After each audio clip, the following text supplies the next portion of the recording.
Point डाला है आप लोगों ने। चलते फिरते, स्नान करते, खाते पीते, कुछ भी करते रहो, याद करते रहो, ऐसे बोला है ना। एक पॉइंट डाला है आप लोगों ने।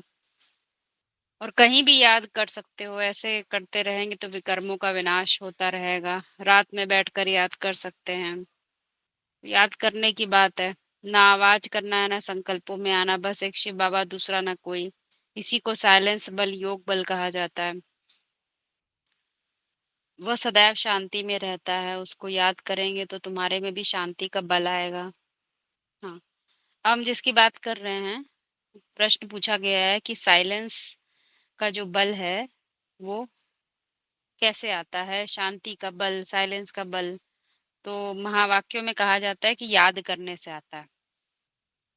किसको याद करने से आता है? सत को याद करने से आता है कि असत को याद करने से आता है? दुनिया में दुनियावी जो बातें हैं, यदि हमारी बुद्धि उनमें रहती है तो क्या है, वो सत्य है कि असत्य है? असत असत्य। है। हाँ। आज है, कल वो मिट सकता है, असत है। इसीलिए समझाते हैं, जब हम असत में रहते हैं, असत की दुनिया हमारी बुद्धि में रहती है, तो हम शांति में नहीं रहते हैं, अशांत रहते हैं। बाहर से शांति और अशांति की दुनिया देखेंगे तो समझ में नहीं आएगा। जैसे कहा जाता है ना, परम धाम शांति की दुनिया है, रहने का लोक है। ये सब बातें जब कही जाती है तो हमारे मन में आता है कि जैसे कोई स्थूल में कहीं परम धाम है। ऐसा कभी कभी अनुभव होता है। क्योंकि एक तस्वीर बनी हुई है हमारे अंदर, हर चीज को इन दो आंखों से देखने की। परंतु जब ये दो आंखें बंद कर देते हैं तो हमारा तीसरा नेत्र कार्य करता है। वो तीसरा नेत्र ही क्या है? ज्ञान का तीसरा नेत्र। अब वो कौन सा ज्ञान काम कर रहा है हमारे अंदर? शव का ज्ञान है कि शिव का ज्ञान है? शिव का ज्ञान है। हाँ, शिव का ज्ञान है।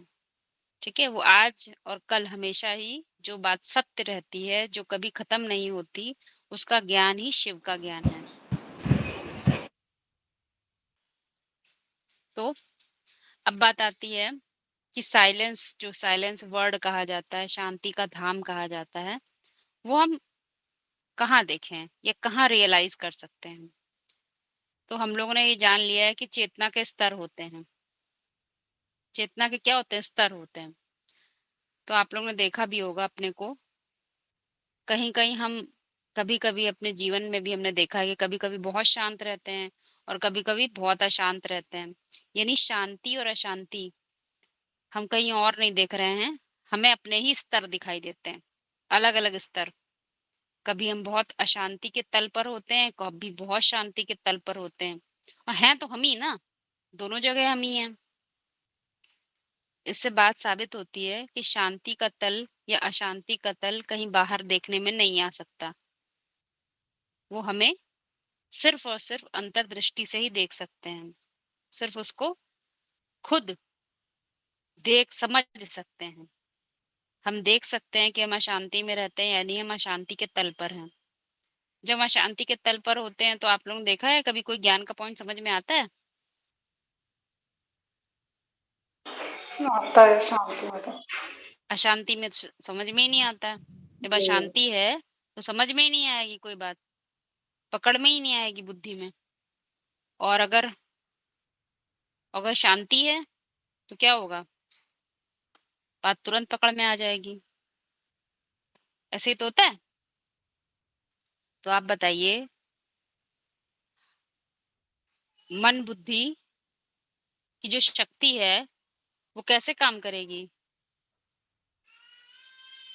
मन बुद्धि की शक्ति है, तो अगर मन बाहर की तरफ लगा है तो जो मुरलियों के पॉइंट्स हैं, जो सत्य है, वो क्या होता है? बुद्धि में ठहरता नहीं, हमारे चला जाता है। तो क्या होता है? हम भूल जाते हैं, हमें बार बार दोहराना पड़ता है, घड़ी घड़ी बात बोलनी पड़ती है कि मैं आत्मा हूँ, मैं आत्मा हूँ, ऐसे बोलना पड़ता है। परंतु जब हम लंबे समय की शांति में ठहरना सीख जाते हैं तो क्या होता है? बोलना पड़ता है क्या? नहीं बोलना पड़ता, है ना। उसी में हम ठहरे रहते हैं। तो जो साइलेंस का वर्ड है, शांति की दुनिया, ये सब जो बोला जाता है, ये वास्तव में स्थिति की बात है, स्थान की बात नहीं है। इसीलिए क्या कह दिया? शिव कहाँ का रहने वाला है? परम सत्य तो शांति धाम का रहने वाला है। परंतु तुम जब अपने अंदर शांति क्रिएट ही नहीं करोगे, अपने अंदर शांति का तल बनाओगे ही नहीं, तो क्या उस वो जो परम सत्य वो तुम्हारी बुद्धि में आएगा? नहीं आएगा। बस यही समझने की बात है। क्योंकि शांति धाम को जब तक हम ठीक से समझेंगे नहीं, इसीलिए उसको नाम दिया परम धाम, परे से परे धाम। तो कहाँ से परे जाना है? स्थूल दुनिया से ही तो परे जाना है हमें, स्थूल परिभाषाओं से परे जाना है, तभी तो कहेंगे परम धाम। जी, और वाचा से भी परे जाना, हाँ, वाचा से भी वाचा, परे। बिल्कुल जी, वाचा है। और जैसे ये होता है ना, अपनी चंचलता होती है, तो ये सब परे जाना है। परंतु ये सब हम नहीं कर पाएंगे, इस ये भी पॉइंट है। मुरली में बोला तुम अपने बल से नहीं कर जी, सकते। वो कौन सा बल है? वो सत्य का बल है, साइलेंस का बल है। तो तुम भी इतना कर सकते हो हाँ, कि तुम प्रैक्टिस करो, शांति में रहने की प्रैक्टिस करो। जब शांति में प्रैक्टिस करते हैं तो क्या याद आता है? फिर दुनियादारी नहीं याद आती, फिर क्या याद आता है? फिर शिव का ज्ञान ही याद आता है। तो वही बात बताई, खाते पीते चलते फिरते तुम्हारी बुद्धि में, तुम्हारी स्मृति में कौन सा ज्ञान रहना चाहिए? सत्य ज्ञान, असत्य नहीं रहना चाहिए। उसी को हम कहते हैं शिव की याद, शिव बाबा की याद। निराकारी जो ज्ञान है वो बुद्धि में साकार रहे। ऐसा ना हो अभी याद रहे, थोड़ी देर बाद भूल जाए। इसी बात को समझाया गया है।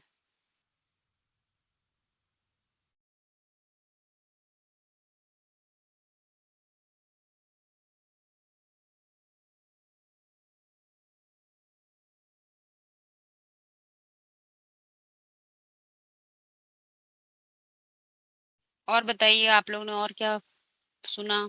और कोई आप लोगों की तरफ से पॉइंट? आज जैसे पॉइंट आया था कि ज्ञान मान सरोवर का, तो उसका भेद में कैसे अर्थ निकालेंगे? ज्ञान माना, ज्ञान को प्रैक्टिकल जीवन में उतारना, माना ज्ञान को क्या देना चाहिए? मान देना चाहिए। जब तक हम ज्ञान को सुनेंगे, सुनाएंगे, बोल बोल करेंगे, तो वो प्रैक्टिकल जीवन में नहीं उतार पाएंगे। माना उसको ज्ञान को मान नहीं दे रहे हैं, तो उसका यही हुआ क्या कि ज्ञान मान सरोवर का, ज्ञान को मान हम्म। देना। हाँ, परंतु कैसा मान देना? मान तो देना है, परंतु उसकी और खासियत बता दी। कैसा मान देना है तो बताया, ऐसा मान हो, उस सत्य को इतने क्लियरिटी, इतने स्पष्टता से समझे कि जो मान सरोवर का जल है वो कैसा है? बाहर से यदि आप झांकेंगे तो उसके तल्ले तक दिखाई देता है, ट्रांसपेरेंट। कैसा ज्ञान होता है? ट्रांसपेरेंट, बिल्कुल तल्ले तक आपको आर पार पारदर्शिता होती है उसमें। तो वो ज्ञान में पारदर्शिता हो। और दूसरी खास बात क्या है? उसके आसपास बगुले रहते हैं कि हंस रहते हैं? हंस रहते हैं। हंस रहते हैं, हाँ। हंस वृत्ति का बनना है हमें। हंस क्या करते हैं? उसमें क्या चुनते हैं? असत असत हटा देते हैं, उनमें सत्य जो होता है, जो सार होता है, उसको चुन लेते हैं। तो ऐसी वृत्ति बननी है। तो ये पूरी ही बात जोड़ेंगे तो और स्पष्ट हो जाएगा। मानसरोवर, और मानसरोवर नीचे नहीं होता, कहाँ होता है? ऊंची स्थिति में।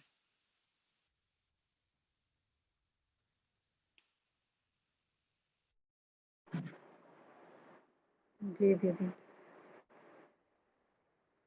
दीदी, कर्तापन और अकर्तापन, इसको बेहद में कैसे समझे? अब तक तो हम यही हद में ही समझ रहे थे कि जैसे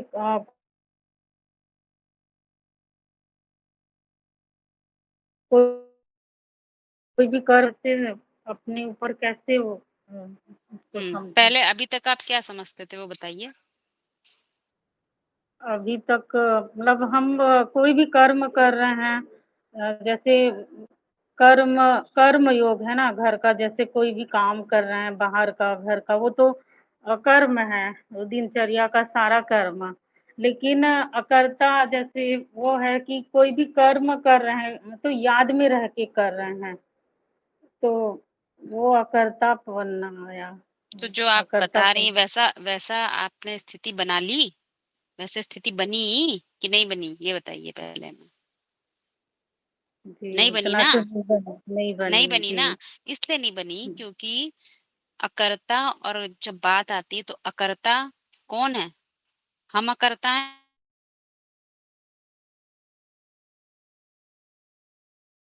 सत्य का ज्ञान है वो अकर्ता है। अब जब वो ज्ञान को हम धारण करेंगे तो हमारे अंदर क्या आएगा? अकर्तापन। बात हाँ समझिएगा। जी। हम अपने से नहीं कर पाएंगे ये काम। बहुत अंतर है, क्योंकि हम जो है देह अभिमानी रहे हैं बहुत लंबे समय तक। तो हमें यही नहीं जड़ पता जन्म कौन से से दे कर्म है, करने हैं, कौन से नहीं कर्म करने हैं। वो हम तो करना वही जी दे जी। दुनिया के कर्मों को ही कर्म समझ लेते हैं, है ना? तो मेन चीज समझनी है कि जो शिव है, परम सत्य का ज्ञान है, उसमें वो अकर्ता है, उसमें कर्ता अपनी। तो जब उसको हम समझेंगे, हम जानेंगे, बुद्धि में धारण करेंगे, तो हमारे अंदर क्या आता है? अकर्तापन आता है। कर्तापन नहीं ठहरता। इतनी बात जी स्पष्ट हो गई। अकर्तापन। हाँ। अब दूसरी बात आते हैं। तो भगवान का ज्ञान एक और बात कहता है, देखो ये जो जगत है और नाम रूप का जगत है, ये नाम है, रूप है, देश है, काल है। इस जगत में सब कुछ है, नाम रूप देश काल। परंतु तुम क्या हो? तुम आत्मा हो। तुम नाम रूप देश में मत फंसो। ऐसे समझो जैसे कि ये ड्रामा है, जैसे ये नाटक है। नाटक है जी। जब हम नाटक पे नाटक करते हैं तो उसमें क्या होता है? उसमें हम सब कुछ करते हैं, परंतु हम क्या जानते हैं? हम थोड़ी कर रहे हैं। तो जैसे जैसे वो बनी हुई है नाटक का, वैसे ही हम नाटक करे जा रहे हैं बस। कोई हमारे साथ, जो लोग साथ में हैं, वो हमारे साथ जोड़ दिए गए हैं जी जी। नाम रूप देश काल के कारण, बस इतना ही तो है। अब वो परमानेंट थोड़ी जी, हमारे साथ रहेंगे। नहीं तो रहेंगे। हमें एक नाटक, वो आभास होने लगता है सच्चाई का कि ये ड्रामा है। ड्रामा को ड्रामा की तरह समझो। ड्रामा में हमें उसमें इतना घुसना नहीं है। जी। ये बात है। वास्तविक वास्तविक सत्य तो यही है कि हम आत्मा हैं, और ये जो हमारे सामने जो दिखाई दे रहे हैं, या नाम रूप देश काल, या जो भी हमसे जो ड्रामा हो रहा है, वो सिर्फ एक एक ड्रामा ही है, एक क्षण मात्र के लिए है। हाँ, वास्तविक सत्य की आत्मा है। सत्य सत्य को पहचानना वास्तविक उसको आप सत्य और ऐसे को भी बाबा, पहचानना। उसको कई आप बार ऐसे बाबा भी ने कहा नहीं कि जो तुम इन आंखों से देख रहे हो ये सब देखना नहीं है, ना देखने में आएगा, ये सब खत्म होना है। इसके अलावा ड्रामा को आप ऐसे भी समझ सकते हैं। जब हम कहते हैं ड्रामा, तो ड्रामा एक तरह से व्यवहारिक जगत है। व्यवहारिक जगत, जहां हम क्या करते हैं? मात्र व्यवहार के आधार पर लेन देन कर रहे हैं, मात्र व्यवहार के। ध्यान से देखिएगा तो आपको ये नजर आएगा, सिर्फ और सिर्फ व्यवहार के कारण हम लेन देन करते हैं। बाकी कुछ अंतर से है नहीं। व्यवहार समझते हैं ना? व्यवहार से हमारे नाम, संबंध, रूप, देश सब बने हुए हैं। मात्र व्यवहार, इसीलिए इसको हम क्या बोलते हैं? व्यवहारिक जगत। व्यवहार कर रहे हैं, परंतु ये वास्तविकता नहीं होती है। इसीलिए इसको विद्वानों ने क्या नाम दे दिया है? ड्रामा कहो, व्यवहारिक जगत कहो। अब एक और चीज बताते हैं आप लोगों को। जैसे ही आपको ड्रामा का ज्ञान हो जाता है और आप समझने लग जाते हैं, नाटक को नाटक की तरह देखने लग जाते हैं, तो क्या होता है? आपको यही व्यवहारिक जगत कैसा लगता है? सच लगता है, असत्य लगता है, असत लगने लग जाता है। करने हाँ, लगता है। हाँ। ये कैसा लगने लग जाता है? अरे ये तो मिथ्या है। उसको आपको लगने लग जाता है ये तो सिर्फ और सिर्फ आपके नाम रूप देश काल के कारण ये है। नहीं तो आप खत्म, शरीर खत्म, शरीर के संबंध तार सब खत्म। एक सेकंड नहीं लगता। तो मिथ्या हो हम्म, गया ये तो, मिटने वाला हो गया ये तो। तो वही बात है समझने की। मात्र इसको शब्द और एक जोड़ दीजिए, व्यवहारिक। नाटक में क्या होता है? व्यवहार कर रहे होते हैं हम बस। रोने धोने का नाटक ही तो बस करना है। जी। सब नाटक ही तो कर रहे हैं, लीला ही कर रहे हैं। हम्म। और बस इसको समझना होता है। हमें यहाँ ना कुछ कहने की आवश्यकता है, ना कुछ बोलने की, सिर्फ और सिर्फ क्या करना है? समझना है।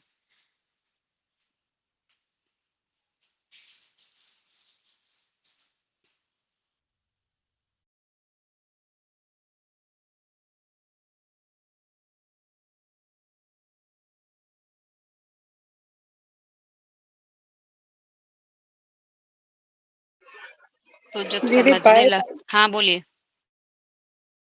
कुछ बोलिए, आवाज़ नहीं आ रही है आपकी। पहले आप अपना क्लियर करिए फिर बोलिए।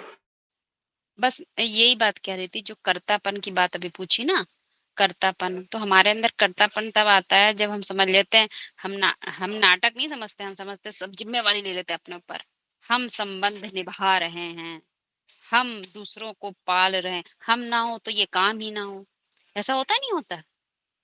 व्यवहारिक जगत में अक्सर हम क्या समझ लेते हैं अपने आप को ऐसा समझ लेते हैं, हम ना करें तो चलेगा नहीं, हम पाल रहे हैं, हमने किया, ऐसे-ऐसे आता है ना, जो वो कहते ही सब ज़िम्मेवारी है। कह भी देते हैं, अरे बहुत ज़िम्मेवारी ले रखी है। क्या खाक ज़िम्मेवारी है? तुमको भी तो तुमने पाला है क्या? तुमको भी तो किसी ने पाल दिया? कोई निमित्त बन गया? तो जी, तुम जी। कोई पालनहार हो, तुम विष्णु हो? तो वो बात हाँ, समझने की होती है, बहुत भी प्रैक्टिकल में, जिसको मुरलियों में अक्सर उदाहरण दे देते हैं। अरे! कोई पैदा होता है, किसी के माँ-बाप चले नहीं होते हैं, तो क्या वो पलता नहीं है? तुम कोई हुँ, पालने-वालने वाले नहीं होते किसी को। तो सब अपने ऐसा ये ड्रामा ही ऐसा बना हुआ है कि बस हम सिर्फ़ और सिर्फ़ ज़बरदस्ती उस चीज़ को, जैसे कहते हैं ना, गधा क्या करता है? ज़िम्मेवारी अपने ऊपर लादे रहता है, करता कुछ भी बहादुर नहीं है। रहते हैं। हाँ, जी। तो इसीलिए मुरलियों में एक बात कहते हैं, राजाई सीखनी है कि गधाई